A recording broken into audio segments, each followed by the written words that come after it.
কোনো উন্নয়ন নেই, কোনো কলকারখানা নেই, কোনো কিছুই নেই, না বিদ্যা আছে না স্বাস্থ্য আছে। কি নিয়ে কথা বলবো? একটাই খালি কথা বলা আছে, সেটা হলো দুর্নীতি। আর দুর্নীতি নিয়ে যদি কথা বলতে শুরু করি তা কালকে সকাল হয়ে যায়। তা ভাবলাম অন্য কিছু বলি। অন্য কিছু বলতে গেলে আমার মনে পড়ছে এটা তো পশ্চিমবাংলা। তো হঠাৎ করে মনে হচ্ছে না আমি বাংলাদেশে রয়েছি। আপনি প্রশ্ন করতে পারেন কেন আমি বলি ওখানে যা হচ্ছে আমাদের এখানেও তাই হচ্ছে। ওখানে হারমোনিয়াম ছিনিয়ে নিচ্ছে, এখানে একটা ছোট্ট মেয়ে মায়ের গান গেয়েছে, তাকে ধমকি দেওয়া হচ্ছে বলে তুমি মায়ের গান গাইতে পারবে না। যতগুলো ধর্মীয় বই আছে, যতগুলো ধর্মীয় কিতাব আছে, খুলে দেখুন তাতে লেখা আছে মায়ের পায়ের তলায় স্বর্গ, মাকে পায়ের তলায় জান্নাত है। अगर माँ के पैरों तले जन्नत है তাহলে মা সম্প্রদায় গুলো কি করে ছেড়ে দিই? আপনারা হয়তো বলতে পারেন একটা দুটো ঘটনা হতে পারে।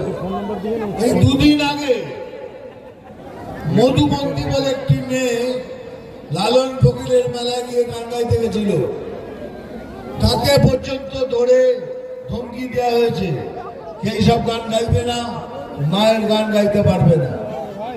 বুঝে দেখুন, এটা আমাদের পশ্চিম বাংলা। সেখানে আমাদের বলছে আমরা মায়ের গান গাইতে পারবো না। কিছুদিন আগে যে সেটাকে করা হয়েছিল, তাতে পুলিশে লাঠি চার্জ করে কতজনকে আহত করেছে, 18 জনকে গ্রেপ্তার করেছে, তার মধ্যে 7 জন মহিলা ছিল। তাহলে কি আমরা প্রতিবাদও করতে পারবো না? আমাদের হিন্দুদের ওপর যদি আঘাত আনে তার পিছনে প্রতিবাদও করতে পারবো না?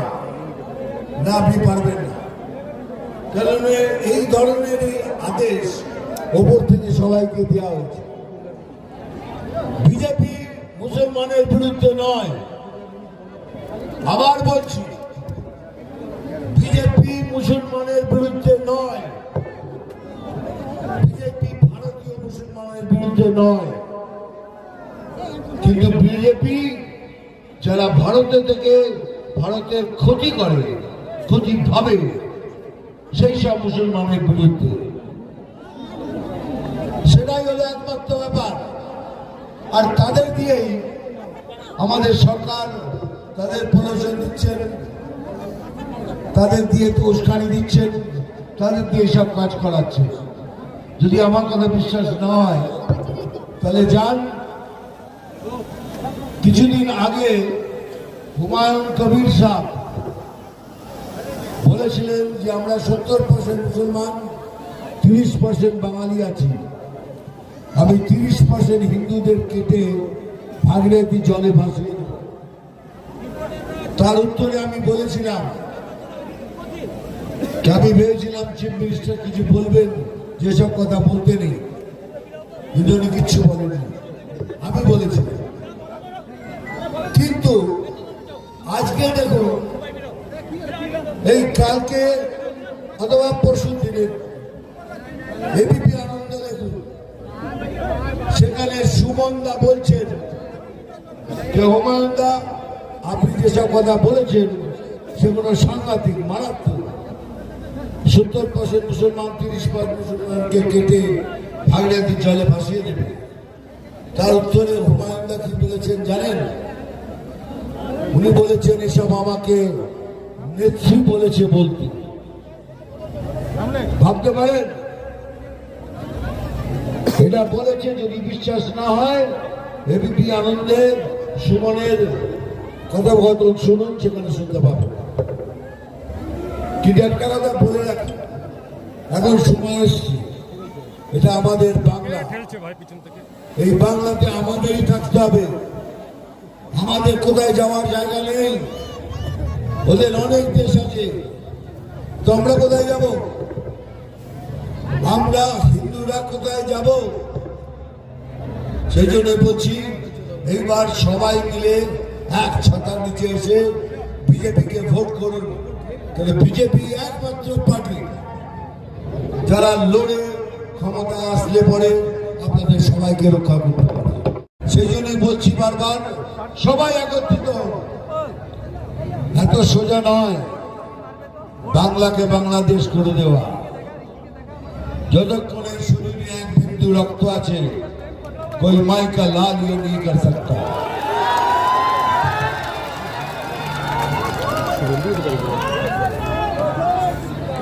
আমার মতো অনেকেই আছে যে কথাটা জোর দিয়ে বলতে পারে।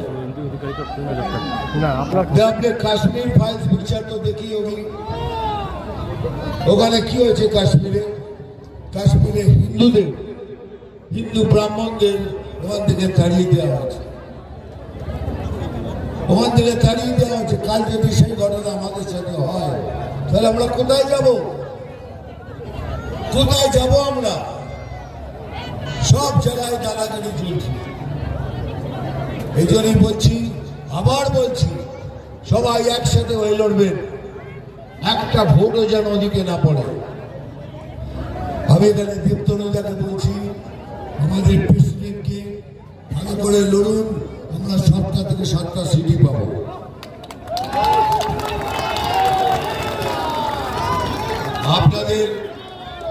আপনাদের এমএলএ যিনি আছেন পোদ্দার সাহেব, উনি খুবই ভালো লোক, ভালো কাজ করেন।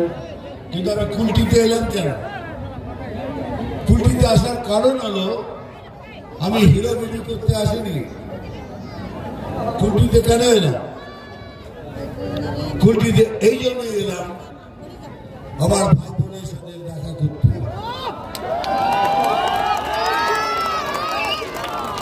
আপনার আমার ভাই বোন বন্ধু, আমি তাদের তো দেখা করতেই পারি। দেখা করে কথাগুলো বলতে এলাম। বারবার করে বলছি, আবার বলছি, যদি কোনো মনোমালিন্য আপনাদের মধ্যে থেকে যায়, আমাদের কার্যকর্তাদের মধ্যেও, তাদেরও হাত জোট করে অনুরোধ করছি, কিছুদিনের জন্য মিটিয়ে নিন। ইলেকশনের পর দেখা যাবে যা হবার হবে। আপনাদেরও রিকোয়েস্ট করছি। এই জন্যই বলছি, ভোট করতে হলে সবাই মিলে ভোট করুন। আমি কমিউনিস্ট পার্টিতে যারা হিন্দুত্বকে বিশ্বাস করে তাদেরও রিকোয়েস্ট করছি, কংগ্রেসকেও রিকোয়েস্ট করছি, এবং তৃণমূলে যেসব হিন্দু ছেলেদের বিবেক আছে, যারা দুর্নীতি করে না, তাদেরও রিকোয়েস্ট করছি, সবাই মিলে এসো, আমরা একসাথে ভোট করি। ভোট করে এই সরকারকে জীবনের জন্য বিদায় দিই।